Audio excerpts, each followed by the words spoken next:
সালটা 1947। দেশভাগের আগুন তখন চারিদিকে। পূর্বপুরুষের ভিটে ছেড়ে একটি পরিবার শরণার্থী হয়ে এলো অমৃতসরে। নতুন জীবনের সন্ধানে শুরু হলো সংগ্রাম। এক কাপড়ে শুরু হওয়া সেই জীবনে ছিল না কোনো স্থিরতা, ছিল না নিশ্চয়তা। সেই ভয়ঙ্কর সময়ে ছোট্ট মানমোহনের পরিবার শরণার্থী হয়ে ভারতে এসে অমৃতসরে থিতু হলো।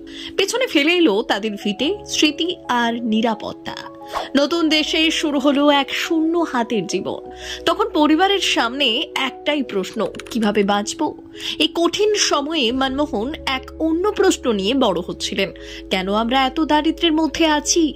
কিভাবে এই অবস্থা বদলাবো? খুব অল্প বয়সেই হারালেন মাকে। জীবনের প্রথম বড় শূন্যতা। সেই শূন্যতা গভীর দাগ কাটলো তার ছোট্ট হৃদয়ে।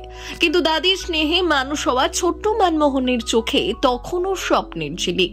কি জানতো, একদিন এই ছেলেটি দেশের ভবিষ্যৎ গড়ে তুলবেন আর মেধার শক্তিতে ভারতের ইতিহাসে নাম লিখবেন। পাগে পড়া মৃতভাষী সাধারণ চেহারার মানুষ, যার নাম শুনলেই মনে পড়ে ভারতের অর্থনৈতিক মুক্তির কথা। তিনি মনমোহন সিং, এমন একজন প্রধানমন্ত্রী যিনি ক্লাসে কখনো দ্বিতীয় হননি। শরণার্থী থেকে দেশের শীর্ষ পদে পৌঁছানোর এই যাত্রা যেন এক রূপকথার গল্প। ক্লাসে সবার সেরা ছাত্র।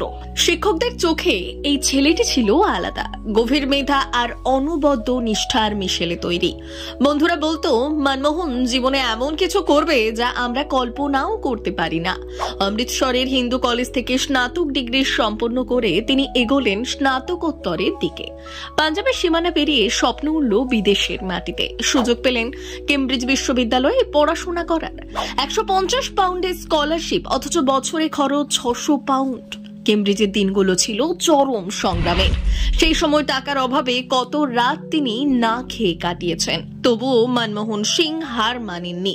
কেমব্রিজে অসাধারণ ফলাফল করে যোগ দিলেন অক্সফোর্ডের নাফিল্ড কলেজে।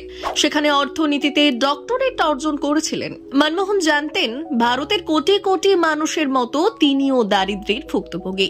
তিনি বলেছিলেন, দারিদ্র্য আমাকে বাধ্য করেছে অর্থনীতি পড়তে। কেন এত মানুষ দারিদ্র্যের শিকার? কেন ভারত এত পিছিয়ে? এই প্রশ্নগুলো আমাকে এক মুহূর্তের জন্য শান্ত থাকতে দেয়নি।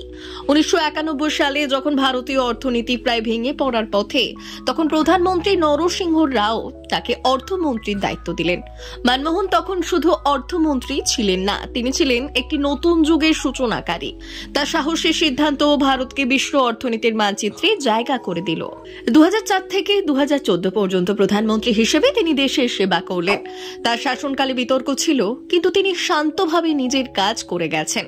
তার শালীনতা, সততা আর সংকল্প দেশকে দেখিয়েছে নেতৃত্ব কাকে বলে। 92 বছর বয়সে দিল্লির এইমসে যখন তার জীবনের যাত্রা থেমে গেল, তখন গোটা দেশ ডুবে গেল এক শোকস্তব্ধ নীরবতায়। তিনি শুধু ভারতের নন, ছিলেন পৃথিবীর সেই বিরল মানুষদের একজন, যারা প্রমাণ করে দেন যে অধ্যবসায় আর সততা দিয়ে জীবনের যে কোনো বাধা পেরোনো যায়। তার জীবন আমাদের শেখায়, কোনো পরিস্থিতি এত কঠিন নয় যে তা আপনাকে স্বপ্ন দেখা থেকে বিরত রাখতে পারে।